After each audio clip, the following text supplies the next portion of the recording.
Hello everyone, আসসালামু আলাইকুম।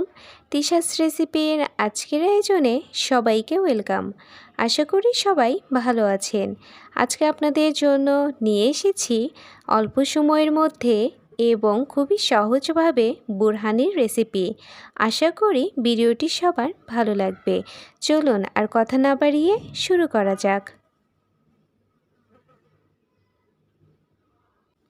বোরহানি তৈরি করার জন্য এখানে আমি ৩-৪টা কাঁচামরিচ নিয়েছি এবং কাঁচামরিচগুলোকে একটা ছুরির সাহায্যে এভাবে কুচি করে কেটে নিচ্ছি। এবার নিয়েছি ধনিয়া পাতা। ধনিয়া পাতাগুলোকেও আমি কুচি করে কেটে নিব।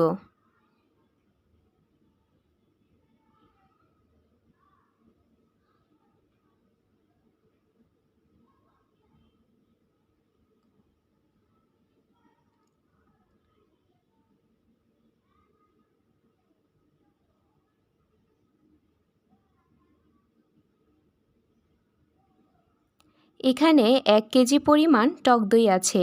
এর অর্ধেকটা দিয়েই আমি আজ বুরহানি তৈরি করব। এবার ব্লেন্ডারে অর্ধেকটা টক দই দিয়ে দিচ্ছি।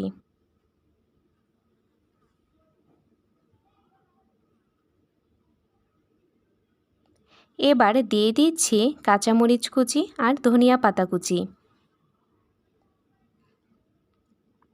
বুরহানি তৈরি করার জন্য আজকে আমি রাঁধুনি বুরহানির মশলা ব্যবহার করব। মশলার প্যাকেটের অর্ধেকটা পরিমাণ মশলা আমি দিয়ে দিচ্ছি।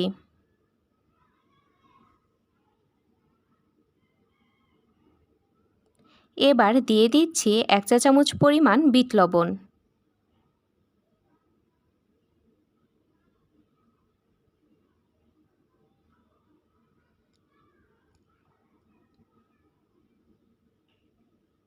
এবার দিয়ে দিচ্ছি ১.৫ কাপ পরিমাণ পানি।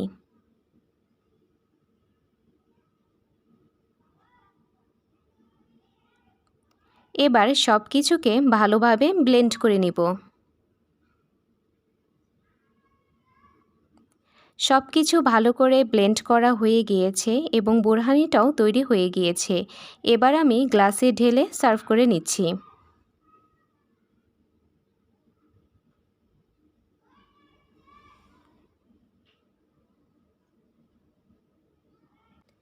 তৈরি হয়ে গেল অল্প সময়ের মধ্যে এবং খুবই সহজভাবে বুরহানির রেসিপি। আশা করি ভিডিওটি সবার ভালো লেগেছে। ভিডিওটি ভালো লাগলে লাইক এবং সাবস্ক্রাইব করতে ভুলবেন না এবং পাশে থাকা বেল আইকন অবশ্যই প্রেস করবেন নতুন ভিডিও সবার আগে পাওয়ার জন্য। আল্লাহ হাফেজ।